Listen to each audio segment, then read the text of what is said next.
नमस्कार। आज बलिराजा संवाद विषय आम जानिबा। सत्ययुगरे बलि नाम जड़े असुर थिले। तांको सहधर्मिणी नाम विंध्यावती। असुर हेले कौन हैला, दानपण से समस्त को टपी जाइथिले। तांको राजप्रसाद रे पहुँची जी जहा मागुथिला से अकुंठित चित्तरे संगे संगे ताहा तांको प्रदान करुथिले। तांकर दातापण तीनिपुर चहल सृष्टि कला। स्वर्गरे देवराज इंद्र प्रमाद गणिले। तांकर आसन टळमळ हेला। से भाविले तांकर इंद्रपद आउ रहिब नाही। बलि निश्चय दानर पुण्य बଳରେ इंद्रपदर अधिकारी हेब। अंतर्यामी भगवान इंद्रंकर एपरि दयनीय अवस्था देखि बलिर दानपण परीक्षा करने वामन अवतार ग्रहण कले। दिव्य रूप धारण करी बलिराजांक दरबार रे पहुँचिले ओ सुमधुर स्वर रे वेदमंत्र उच्चारण करिबारे लागिले।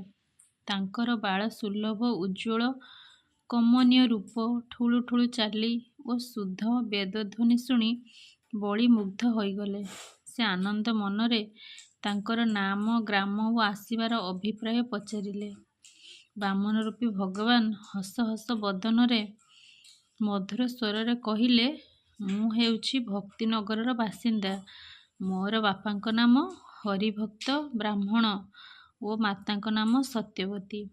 जो व्यक्ति सत्यवादी, दयालु, त्यागी, निर्लोभ, अहिंसार पूजारी ओ कृष्ण भक्त, मु केवल तांकरी घरु भिक्षा ग्रहण करे, अन्य गृह को जाए नाही।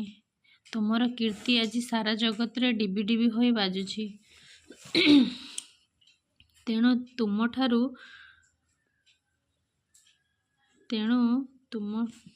तुमठारु मु किछि दान ग्रहण निमित्त मु आसिअछि।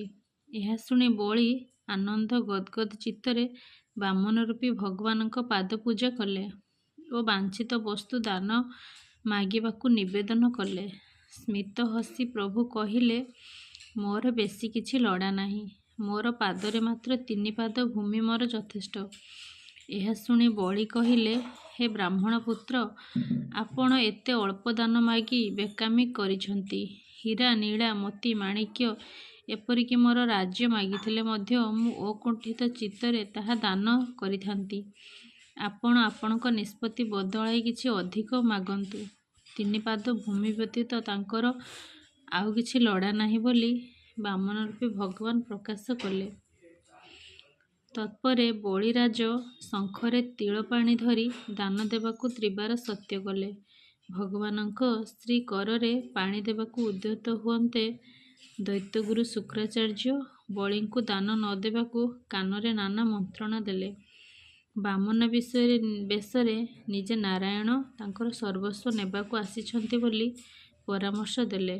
एथिरे बलिराजा शंकी जीवा बदଳରେ निज संकल्परे दृढ़ रहिले।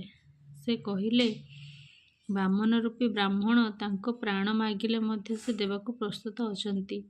सत्य लंघन करी से नरक भोग करिबाकू चाहंती नाही।